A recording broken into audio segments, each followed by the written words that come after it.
जन्मों से भले दोनों रहेंगे साथ में, करम तो है विधात के हाथ में।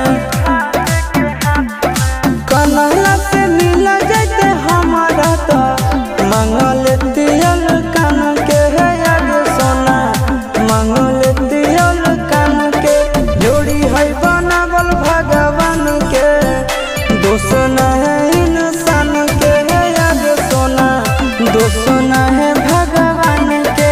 जोड़ी है बनावल भगवान के, दोष न है इंसान के है आगे सोना, दोष न है इंसान के।